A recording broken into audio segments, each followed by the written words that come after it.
রাহিকে জুলাই আন্দোলনে হাসিনার পক্ষে কাজ করাতে ৩ লাখ টাকা অফার করেছিল আফ্রিদি, কিন্তু রাহি তার কথা না শুনে ছাত্রদের পক্ষে অংশ নেয়। জুলাই আন্দোলনে অবাধ্য হবার কারণেই রাহিকে ডেকে নিয়ে আবারও নির্যাতন করা হয়। আপনি ফোন দিয়ে কয় ওই যে সরকারের যে ইয়েগুলো ভাঙচুর কইছে, মেট্রো রেল এগুলো নিয়ে একটা ভিডিও বানাইতে হইব। এ কথা বলে আমরা বলতে যে তোলাই ভাইয়া কিছু টাকা পাঠাইতেছি, তো হে তো যেটা বলে আমরা তো ভয় পাই। আমি কিন্তু এর বাঘের মতো ডরাই। আমি না, আমাদের টিমের সবাই তার বাঘের মতো ডরায়, কারণ মানে সে অন্যরকম মানুষ ভাই। সে ক্যামেরার ভিতরে একরকম, কিন্তু ক্যামেরার বাইরে খুব ডেঞ্জারাস একটা লোক।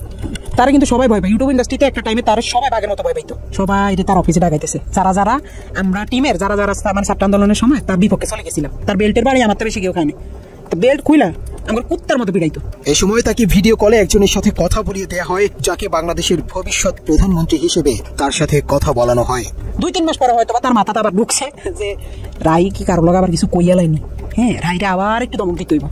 কেমনি বড় একটা নেতার সামনে হয়তো ফোন দিলে আমি একটু ডরাই যাই। আমি তো ডরাই, আসলে আমি কিন্তু ভয় পাই। তো হঠাৎ একদিন রাইতে আমি নোয়াখালী 10:30-11টার দিকে হঠাৎ একটা ভিডিও কল, তো দেখি দিয়ে তো আবার তলপেটে কামড়ি জ্বালা। এতদিন পর হঠাৎ কল দিয়ে আবার কি জানি কি কয়, হঠাৎ ফোন দিয়ে শোন তোর লাগে একজনের সাথে একটু কথা বলাই দিবে, বুঝছস রাহি? আমি কই জি ভাইয়া, কোনো সমস্যা নেই, বল। পরের দিন একটা হঠাৎ করে বিপিনুর ভাইয়ের সাথে আমার কথা বলাই দিছে ভিডিও কলে। আমার কাছে একজন সাথে কথা বলাই দিব, সে কিন্তু নেক্সট বাংলাদেশের অনেক বড় মাপের একজন কেউ হবে, প্রধানমন্ত্রী বা মানে ভালো একটা পদে যাবে। তো পরে দি আফ্রিদি ভাইকে বুঝছি তো তোর ভাইয়ের অবস্থানটা? আমি জি ভাইয়া বুঝছি, পরে কথা সাবধানে থাকিস, ঠিক আছে? আমি জি ভাইয়া ঠিক আছে। শুধু বুঝাইছে যে তার লগে বিশাল বড় বড় হাত আছে, এই জন্য সে দেশে খুব রিল্যাক্স আছে, মানে বুঝাইছে এটা। তৌহিদ আফ্রিদি 5 আগস্টের পর দেশ ছেড়ে পালিয়েছিল।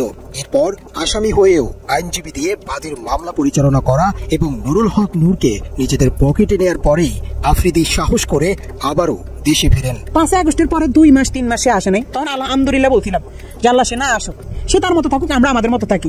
আমরাও তার কাছে যাইতাম চাই না, সেও আমার কাছে না আসুক। যে মানুষ 5 আগস্টের পরে আইসা দেশে স্টে করছে, সুন্দরভাবে থাকছে, আল্লাহ তো আপনার সুযোগ দিচ্ছে, কিন্তু না আপনার ভিতরে তো ওই মনুষ্যত্ব না। আপনি শুধু রিভেঞ্জ, কারে কারে ধরবেন, কারে কারে মারবেন, কারে কারে কি করবেন, আপনার মনের মধ্যে শুধু এইসব হারামি। আল্লাহ কি আমরা ছাড় দিব? এসব কারণে তো আল্লাহ মনে ছাড়েন।